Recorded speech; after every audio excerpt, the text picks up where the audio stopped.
So our next song is one of those ones I was thinking about cutting. But the reason for it was a little more serious than maybe the last one. What it was is I actually sat down for lunch with people that are here tonight, I think. My good friend Kristen set up lunch dates for everyone who was on the Hairspray tour. And we got together and we all talked about, we traded stories back and forth, and I told this one story at lunch, and people looked at me and said, that's a story that needs to be told. So turns out I'm doing an evening of stories. So I put my own story in the show tonight, and I went back and forth whether or not I should do it. The question I asked myself was describe a first kiss. And I have to say that, there's a lot of dramatic licensing that goes on in these songs. For the most part. The stories are there, it's exactly as they were told to me, but little details have been changed here and there. Well, the next story, I was really specific because I think it's a very powerful story, and it's one that's my own, so I knew every detail like the back of my hand. So everything you're about to hear is 100% true. All the specifics are true, except for the names. So here's a description of a first kiss.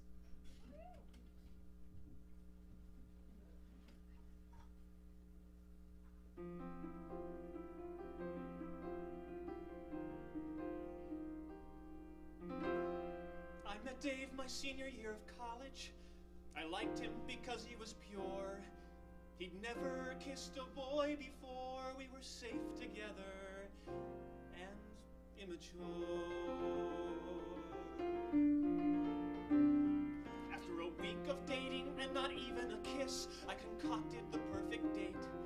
I asked him down for dinner near my apartment to a place by the seaport at 8. I called to give him directions to my place, 'cause Cliff Street was pretty out of the way. But he said, don't sweat it, I know how to get there. In fact, I go by there every day. 'Cause I go running around the World Trade Center each morning at 8:30.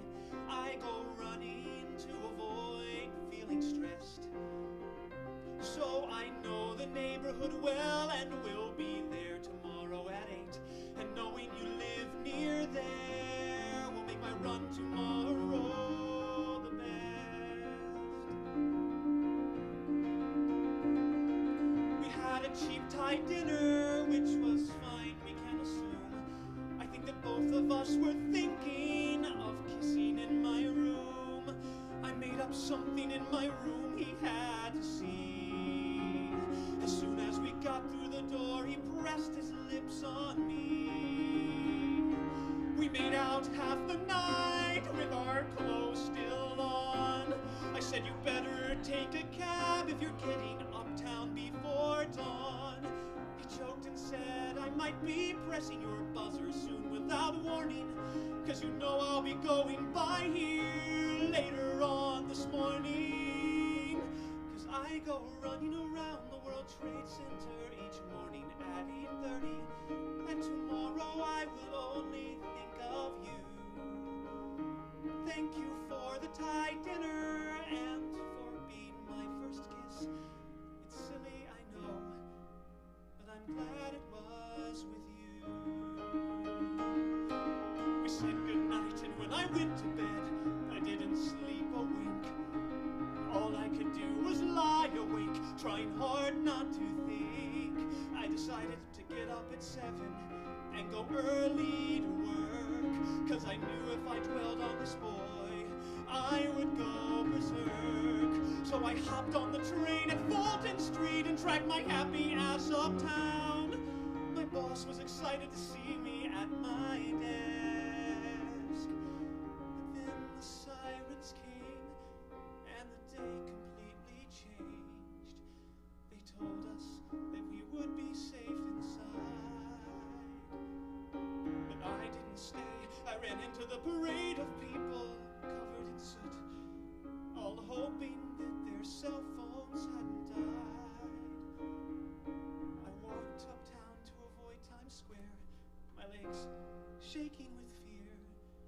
For though I was safe, having been uptown, all that I could hear was I go running around the World Trade Center each morning at 8:30.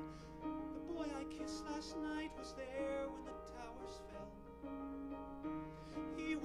running around the World Trade Center that morning at 8:30, and the worst part was I couldn't reach his cell.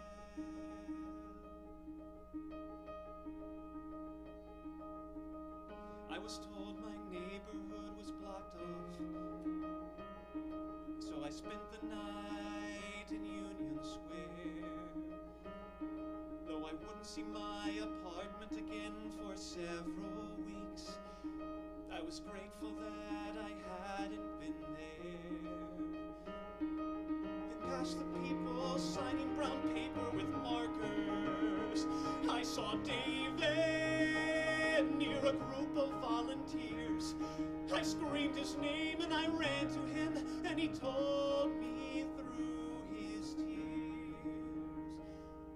I go running around the World Trade Center each morning at 8:30. I've been here 2 months and I've never missed a run.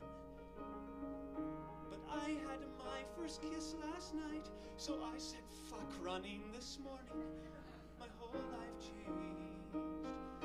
So I slept in and skipped my run around the World Trade Center this morning at 8:30, which, much like kissing you, I thought I'd never do. But this one morning when my alarm went off, I said screw it at 8:30. I stayed in bed and dreamed of you.